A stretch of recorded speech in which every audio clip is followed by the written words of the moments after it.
Hey all, welcome to Imbal. So നമ്മൾ നോക്കാൻ പോകുന്ന ഫാർമസ്യൂട്ടിക്കൽ റെഗുലേറ്ററി സയൻസിൻ്റെ new drug discovery and development ആണ്. സോ ഇത്രയേ ഉള്ളൂ. എങ്ങനെയാണ് പുതിയൊരു ഡ്രഗ് ഉണ്ടാക്കുക, എങ്ങനെയാണ് ഡെവലപ്പ് ചെയ്യുന്നത്, ഏത് രീതിയിലാണ് എന്നൊക്കെയാണ് നമ്മൾ നോക്കുന്നത്. ഭയങ്കര സിമ്പിളാണ് കേട്ടോ. സോ നമുക്ക് നോക്കാം എന്താണ് drug discovery and development. So drug discovery എന്ന് വെച്ചാൽ എന്താണ്, പുതിയൊരു കമ്പോണൻറ്റ് കണ്ടുപിടിക്കുക എന്നുള്ളത് തന്നെയാണ്. അവിടെ എന്താണ് സിന്തസൈസ് ആയാലും ക്യാരക്ടറൈസേഷൻ ആയാലും വാലിഡേഷൻ ആയാലും ഒപ്റ്റിമൈസേഷനും സ്ക്രീനിങ് ആയാലും ചെയ്യാനും എല്ലാം അതിനകത്ത് ഇൻക്ലൂഡിംഗ് ആണ്. ഒരു മരുന്ന് കണ്ടുപിടിക്കുന്നത് മുതൽ അല്ലെങ്കിൽ ആ ഒരു മരുന്നിൻ്റെ പറ്റി കൺസെപ്റ്റ് മനസ്സിലാക്കുന്നത് മുതൽ അതിൻ്റെ ഫൈനൽ ഔട്ട്പുട്ട് വരെയുള്ള എല്ലാ കാര്യങ്ങളും ഡ്രഗ് ഡിസ്കവറിക്കകത്ത് വരുവാണ് ചെയ്യുക.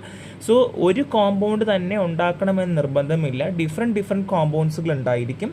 അതിൽ അവസാനം അപ്രൂവ് ആവുന്ന ചിലപ്പോൾ ഒരെണ്ണം മാത്രമേ ഉണ്ടാവുള്ളൂ. കാര്യം ഇപ്പോൾ തന്നെ എക്സാമ്പിൾ ചിലപ്പം ഡിസീസ് കണ്ടീഷൻ ആയിരിക്കും. ഇപ്പോൾ കോവിഡ് ആയിരിക്കുമ്പോൾ കോവിഡ് ആണെങ്കിൽ 10-20 വാക്സിൻസ് ഉണ്ടാക്കിയിട്ട് ഈ 10-20 വാക്സിൻസിൽ 1-2 മാത്രമേ എന്ത് ചെയ്യുള്ളൂ, ക്ലിനിക്കൽ ട്രയൽ പാസ് ആവുള്ളൂ എന്നുള്ളതാണ്. ഈ ഒരു ഡ്രഗ് ഡെവലപ്മെൻറ്റ് പ്രോസസ്സ് എന്ന് വെച്ചാൽ ഭയങ്കര കോംപ്ലക്സ് ആണ്, ലോങ് ആണ്. 12 മുതൽ 15 വർഷം വരെ എടുക്കാമെന്നാണ് പറയുന്നത്. സോ ഒരു ആവറേജ് മോളിക്യൂൾ സ്ക്രീൻ ചെയ്ത് ആ ഒരു ക്ലിനിക്കൽ ട്രയൽസ് കഴിഞ്ഞ് പേഷ്യൻ്റെ കയ്യിൽ എത്തുമ്പോഴത്തേക്കും എന്താണ് ഒരു 12 മുതൽ 15 വർഷം അപ്പോഴേ കഴിഞ്ഞിട്ടുണ്ടാവും. എങ്ങനെയാണ് ഡ്രഗ് ഡിസ്കവറി ആൻഡ് ഡെവലപ്മെൻറ്റ് ചെയ്യുന്നത്? ആദ്യം ടാർഗറ്റ് ഐഡൻറ്റിഫിക്കേഷൻ, നമുക്ക് എന്താണ് വേണ്ടത് നോക്കുക, വാലിഡേറ്റ് ചെയ്യുക. പിന്നെ ലീഡ് ഐഡൻറ്റിഫിക്കേഷൻ. സോ ലീഡ് നമുക്ക് എങ്ങനെയാണ് ലീഡ് ജനറേറ്റ് ചെയ്യേണ്ടത്, lead optimization, product characterization, formulation development, preclinical research, investigation, new drug application, clinical trials, new drug application and approval. ഇത്രയും 11 പ്രോസസ്സാണ്. ഈ 11 പ്രോസസ്സ് വായിക്കുമ്പോൾ ഭയങ്കര സിമ്പിളായിട്ട് നിങ്ങൾക്ക് തോന്നും, പക്ഷേ അങ്ങനെയൊന്നും അല്ല കേട്ടോ. അതിനേക്കാൾ ഇമ്പോർട്ടൻ്റ് ആണ്. ഇതിനകത്ത് ഒരുപാട് കാര്യങ്ങൾ നമുക്ക് നോക്കാനുണ്ട്. എന്തൊക്കെയാണ് നമുക്ക് ഓരോന്നായിട്ട് നോക്കാം.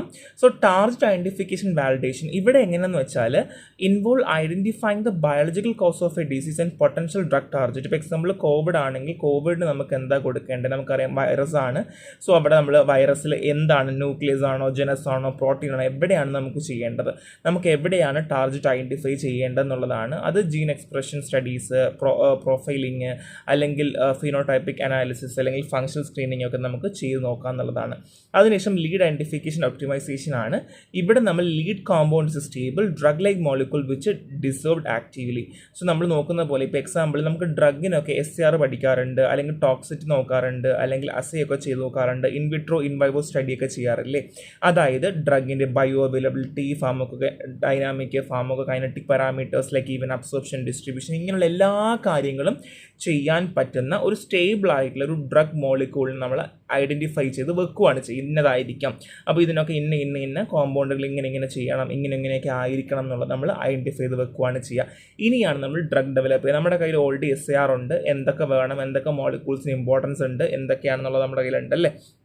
സോ ഇത് വെച്ചിട്ട് നമ്മൾ എന്ത് ചെയ്യണം, സ്റ്റേബിൾ ആയിട്ടുള്ള ഒരു ബയോ അവൈലബിൾ ഡോസേജ് ഫോം ഉണ്ടാക്കി വെക്കുക. അവിടെയാണ് നമ്മൾ എന്ത് ചെയ്യേണ്ടത്, പ്രീ ഫോർമുലേഷൻ സ്റ്റഡിയിലേക്ക് solubility, dissolution, stability and salt സ്റ്റേറ്റ്സും കാര്യങ്ങളൊക്കെ നമ്മൾ നോക്കേണ്ടത്. അതിനുശേഷം നമ്മൾ പ്രീ ക്ലിനിക്കൽ റിസർച്ച് സ്റ്റാർട്ട് ചെയ്യുവാണ്. ഇവിടെ നമ്മൾ ആനിമൽ മോഡൽസ് വെച്ചുകൊണ്ട് നമ്മൾ ഫാർമക്കോളജിക്കൽ, ടോക്സിക്കോളജിക്കൽ സ്റ്റഡീസ് ഒക്കെ നടത്തും. ഇവിടെ നമുക്ക് പ്രീ ക്ലിനിക്കൽ ഡേറ്റാസ് വെച്ചിട്ടാണ് നമ്മൾ എന്ത് ഹ്യൂമൻ ട്രയൽസ് നമ്മൾ പോകുന്നത്. നമ്മൾ ആനിമൽ മോഡൽസും അതിനുശേഷം ഹ്യൂമൻ ട്രയൽസിലേക്ക് പോവുകയാണ് ചെയ്യുക.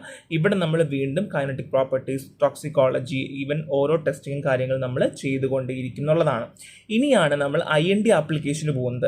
സോ ഇവിടെ നമ്മൾ ക്ലിനിക്കൽ ട്രയൽ സ്റ്റാർട്ട് ചെയ്യുന്നതിന് മുന്നേ നമ്മൾ ചെയ്യുന്നതാണ് IND. അപ്പോൾ INDക്ക് മുന്നേ ചെയ്ത കാര്യങ്ങളാണ് എന്ത്, നമ്മൾ പ്രീ ക്ലിനിക്കൽ ചെയ്തു, pharmaceutical formulation, lead identification and target identification ചെയ്തു. ഇത്രയും ഡേറ്റ നമുക്ക് ആവശ്യമാണ്. അപ്പോൾ നമ്മൾ എന്തൊക്കെ വേണം, preclinical data, manufacturing details, clinical trial protocols, prior research data, investigator and developer information. ഇത്രയും കാര്യങ്ങൾ നമ്മൾ എന്ത് ചെയ്യണം, IND ആപ്ലിക്കേഷന് കൊടുക്കണം. സോ ക്ലിനിക്കൽ ട്രയൽ നിങ്ങൾക്ക് എല്ലാവർക്കും അറിയായിരിക്കും. സോ ക്ലിനിക്കൽ ട്രയൽ നമുക്ക് ടോട്ടലി 4 ഉള്ളത്. ദ ഫസ്റ്റ് വൺ ഈസ് 0 ആണ്, ഹ്യൂമൻ മൈക്രോഡോസ് സ്റ്റഡീസ് ആണ്. വളരെ ലോവർ ഡോസിൽ 10 മുതൽ 15 വോളണ്ടിയേഴ്സിൽ നമ്മൾ കൊടുക്കുക ചെയ്യുക. അവിടെ നമ്മൾ ഫാർമോകൈനറ്റിക് പ്രോപ്പർട്ടി, ഫാർമക്കോളജിക്കൽ എഫക്റ്റ് ഒക്കെ നോക്കുമായിരിക്കും ചെയ്യുക. ഇനി ഫേസ് 1 സേഫ്റ്റി ഡോസേജ് ആണ്. 20 മുതൽ 80 വരെയുള്ള ഹെൽത്തി വോളണ്ടിയേഴ്സിൽ നമ്മൾ ഡ്രഗ് ടെസ്റ്റ് ചെയ്യും. അവിടെ സേഫ്റ്റി, ടോളറബിലിറ്റി, ഫാർമോകൈനറ്റിക് പ്രോപ്പർട്ടി ഒക്കെ നോക്കുവാണ് ചെയ്യുക. 70% ഓഫ് ഡ്രഗും നെക്സ്റ്റ് ഫേസിലേക്ക് എന്ത് ചെയ്യും നമ്മൾ പോവുമായിരിക്കും ചെയ്യുക. കാര്യം ഓൾറെഡി ഇത്രയൊക്കെ സ്റ്റഡീസൊക്കെ ക്ലിയർ ആയി വന്നതല്ലേ. ഇനിയാണ് എഫിക്കസിയും സൈഡ് എഫക്റ്റ് നമ്മൾ ചെക്ക് ചെയ്യുന്നത്. അതായത് 100 ഓഫ് പേഷ്യൻസ് നമ്മൾ നോക്കുവാണ് ചെയ്യുക. സേഫ്റ്റി ഡേറ്റ ലൈക്ക് എഫിക്കസി ഇങ്ങനെയുള്ള എല്ലാ കാര്യങ്ങളും നോക്കും. 33% of drug move to phase 3. നേരത്തെ 70 ആയതിൽ ഇവിടെ 33% മാത്രമേ എന്ത് ചെയ്യുള്ളൂ, മൂവ് ചെയ്ത് പോകത്തുള്ളൂ. ഇനി ഫേസ് 3 ആണെങ്കിൽ large scale efficacy and safety ആണ്. ഇവിടെ 3000 പേഷ്യൻസ് കുറേ വർഷങ്ങളായിട്ട്, അതായത് ഇപ്പോൾ എക്സാമ്പിൾ പറയുവാണെന്നുണ്ടെങ്കിൽ കുറേ ഹോസ്പിറ്റലോ അല്ലെങ്കിൽ ഒരു പോപ്പുലേഷനെയോ ഒരു കമ്മ്യൂണിറ്റിയോ സെലക്ട് ചെയ്തതിന് ശേഷം അവിടെ നമ്മൾ ഡ്രഗുകൾ ഇംപ്ലിമെൻറ്റ് ചെയ്ത് ലോങ് ടേം ആയിട്ട് സൈഡ് എഫക്റ്റ് ഒക്കെ നോക്കി അവർക്ക് ഈവൻ ഇൻഷുറൻസ് വരെ കൊടുക്കും കേട്ടോ. അങ്ങനെ FDA അപ്രൂവലിനൊക്കെ നമ്മൾ വിടുവാണ് ചെയ്യുക. Last one post marketing surveillance അല്ലെങ്കിൽ ഫാർമക്കോ വിജിലൻസ് പറയും. ഇവിടെയാണ് ഡ്രഗ് അപ്രൂവൽ നടക്കുന്നത്. അതായത് ഒരു ഡ്രഗൊക്കെ അപ്രൂവായി നമ്മൾ മാർക്കറ്റിൽ വിട്ട് കഴിഞ്ഞാൽ പിന്നെ ഉണ്ടാവുന്ന വിഡ്രോവൽ, പിന്നെ ഉണ്ടാവുന്ന സേഫ്റ്റി, പിന്നുണ്ടാവുന്ന സൈഡ് എഫക്റ്റ് ഇങ്ങനെയുള്ള കാര്യങ്ങളൊക്കെ നോക്കിക്കൊണ്ടിരിക്കും. ഇപ്പോൾ എക്സാമ്പിൾ ഇടയ്ക്ക് റാൻഡാക്കൊക്കെ നമ്മൾ വിഡ്രോ ചെയ്തെന്ന് ക്യാൻസർ ഉണ്ടാക്കുമെന്ന് പറഞ്ഞു. അതേപോലെ തന്നെ ഇപ്പോൾ കോവിഡ് വാക്സിനൊക്കെ എന്താണ് മറ്റേ നമ്മുടെ ബ്ലഡ് ക്ലോട്ടിംഗ് ഒക്കെ ഉണ്ടാക്കുമെന്ന് പറഞ്ഞിട്ടുണ്ടായിരുന്നു. അതെന്തുകൊണ്ട്? ഇത് പോസ്റ്റ് മാർക്കറ്റിംഗ് സർവൈലൻസ് ആണ്. ഒരിക്കലും നമ്മൾ ഇറക്കി കഴിഞ്ഞതിന് ശേഷം നമുക്ക് ലോങ് ടേം ആയിട്ട് ഉപയോഗിക്കുമ്പോൾ എന്തെങ്കിലും പ്രശ്നങ്ങൾ കാണുന്നുണ്ടോ ഇല്ലയോ എന്നുള്ളതാണ്. എളുപ്പമാണ്, ക്ലിനിക്കൽ ട്രയൽ ഇമ്പോർട്ടൻ്റ് ആണത് പഠിക്കുക. ബിക്കോസ് IND കഴിഞ്ഞാൽ ഫസ്റ്റ് വരുന്ന ക്ലിനിക്കൽ ട്രയൽസുകളാണ് കേട്ടോ, ഇമ്പോർട്ടൻ്റ് ആണ്. ഇനി ന്യൂ ഡ്രഗ് ആപ്ലിക്കേഷൻ എങ്ങനെയാണ്? സോ NDA എന്ന് വെച്ചാൽ ഒരു ഫുൾ സ്റ്റോറി ഓഫ് ഡ്രഗ് മോളിക്യൂൾസിനെയാണ് റെപ്രസെൻറ്റ് ചെയ്യുക. ന്യൂ ഡ്രഗ് ആപ്ലിക്കേഷൻ, അതായത് പുതിയ ഡ്രഗ് നിങ്ങൾ അപ്ലൈ ചെയ്യുമ്പോൾ അതിനകത്ത് ഒരു ഡ്രഗ് എന്താണ്, എങ്ങനെയാണ്, ഏതൊക്കെ രീതിയിലാണ്, സ്റ്റഡീസുകൾ എന്തൊക്കെയായിരുന്നു എന്നുള്ള എല്ലാ കാര്യങ്ങളും. A drug developer must include preclinical data to phase 3 drug trial in the NDA. Phase 3 clinical trial data വരെ വെക്കണം. എല്ലാം, അതായത് ഒരു ഡ്രഗിനെ പറ്റി നിങ്ങൾ എന്തൊക്കെ പഠിച്ചോ എല്ലാം വെക്കണം.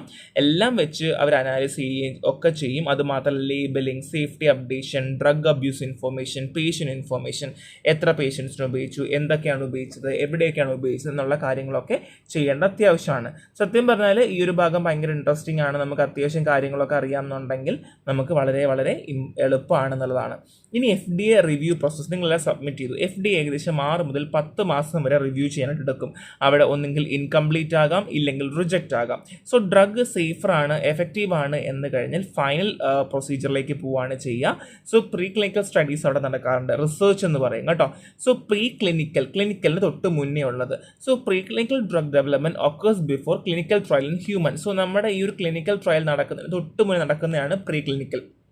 എവിടെ പ്രീ ക്ലിനിക്കൽ റിസർച്ചിനെ പറ്റി പറഞ്ഞു, ആനിമൽ മോഡൽസ് കാര്യങ്ങളൊക്കെ നമ്മൾ പറഞ്ഞിട്ടുണ്ടായിരുന്നല്ലേ, അവിടെ തന്നെ അതിന് ഇലാബറേറ്റ് എന്നേ ഉള്ളൂ. സോ FDA അപ്രൂവൽ വരെ ആകുമ്പോൾ എന്ത് ചെയ്യും, നമ്മുടെ കഴിഞ്ഞോ നമ്മൾ എത്ര എണ്ണം പഠിച്ചത്, നമ്മൾ ടോട്ടൽ 11 എണ്ണം പഠിച്ചല്ലേ.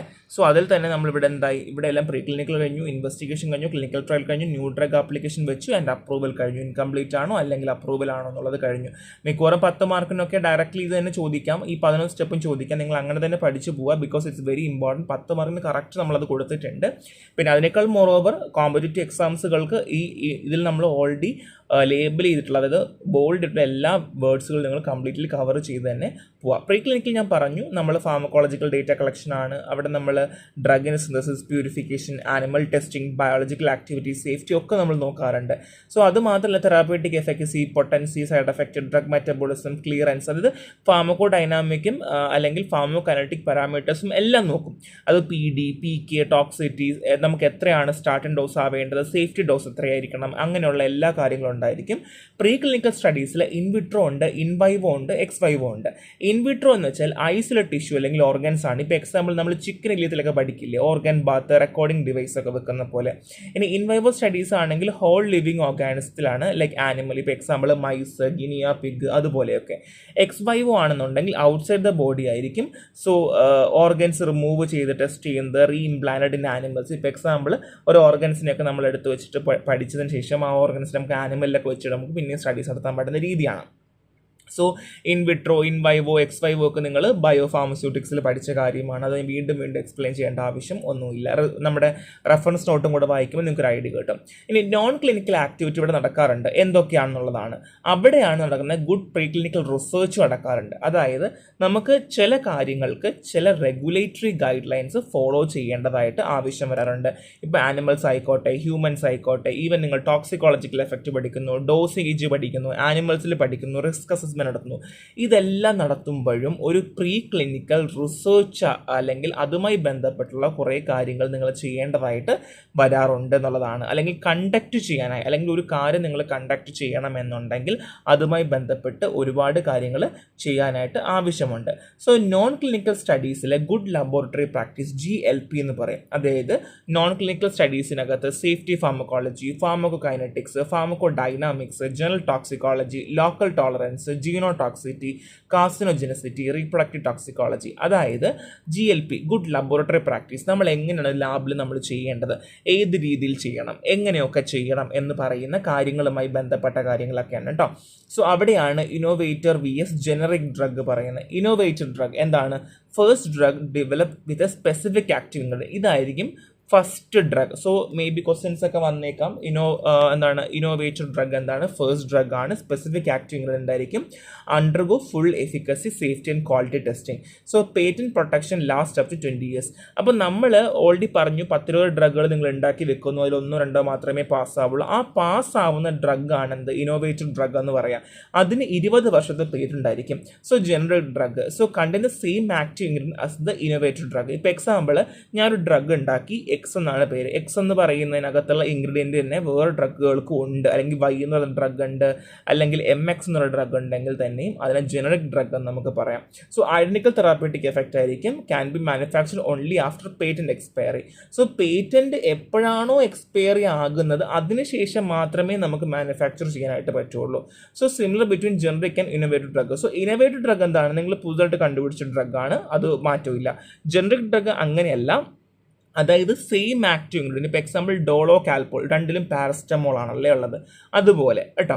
ഇനി active ingredient, strength, therapeutic effect, side effect, administration method, ഇതിനൊക്കെ എന്തായിരിക്കും? ഒരുപാട് സിമിലാരിറ്റി ഉണ്ടായിരിക്കും എന്നുള്ളതാണ്. ഇനി ജനറിക് ഡ്രഗിൻ്റെ കൺസെപ്റ്റ് എങ്ങനെയാണ് വന്നത്? Hatch Waxman act 1984 USA undergo generic drug development. So നമുക്ക് എല്ലാവർക്കും അറിയാം, ഇപ്പോഴത്തെ കാലഘട്ടത്തിൽ ജനറിക് ഡ്രഗ്സിന് ഒരുപാട് പ്രാതിനിധ്യമുണ്ട്, ബ്രാൻഡിൽ നിന്ന് ഒരുപാട് പോകാറുണ്ട്. Abbreviation new drug application for approval. So pharmaceutical കമ്പനീസുകൾ എന്ത് ചെയ്യണം? അബ്രിവേറ്റഡ് ന്യൂ ഡ്രഗ് ആപ്ലിക്കേഷൻ നമ്മൾ വെക്കണം. Generics are develop when patent are exclusively rights expired. എപ്പോഴാണോ ജനറിക് ഡ്രഗിൻ്റെത് എക്സ്പയർ ആവുന്നത് അതിനുശേഷം മാത്രമേ എന്ത് ചെയ്യാൻ പറ്റുള്ളൂ? ആ ഡ്രഗിനെ മാനുഫാക്ചർ ചെയ്യാൻ പറ്റുള്ളൂ. ഇപ്പോൾ പണ്ടാരോ പാരസ്റ്റമോൾ കണ്ടുപിടിച്ച് അതിൻ്റെ പേറ്റന്റ് കഴിഞ്ഞതിന് ശേഷമാണ് എന്ത് ചെയ്യുന്നത്? കാൽപോളും ഡോളയും ഒക്കെ എന്ത് ചെയ്യുന്നത്? ഈ പാരസ്റ്റമോൾ ഉണ്ടാക്കുന്നത്. അപ്പോഴാണ് ഈ പേരിന് വേണ്ടി റിക്വസ്റ്റ് ചെയ്യുന്നത്. ആ റിക്വസ്റ്റ് ചെയ്യുന്നതാണ് എന്ത്? ANDA അല്ലെങ്കിൽ abbreviated new drug application. So low cost due to reduce researches and trial expense. So ഒരു കാര്യം ഓൾറെഡി കണ്ടുപിടിച്ചൊരു സാധനമാണെങ്കിൽ നമുക്ക് ഉണ്ടാക്കാൻ വലിയ പാടൊന്നുമില്ല, ക്ലിനിക്കൽ ട്രയലിൻ്റെ ആവശ്യമൊന്നുമില്ല. സോ WHO ഡിഫൈൻ ചെയ്യുന്നുണ്ട് ജനറിക് ഡ്രഗിനെ പറ്റി, നിങ്ങൾ വായിച്ചു നോക്കുക. Generic drug is interchangeable with innovative drugs as market after the patent expires without a license from the innovator company. So അത് മാത്രമല്ല, ഇന്നോവേറ്റർ കമ്പനി സമ്മതിക്കുകയും വേണം കേട്ടോ. അവരുടെ കുറച്ച് അപ്രൂവൽസ് ഒക്കെ ഉണ്ട്, നമുക്ക് അത്രയും പോകേണ്ട ആവശ്യമില്ല.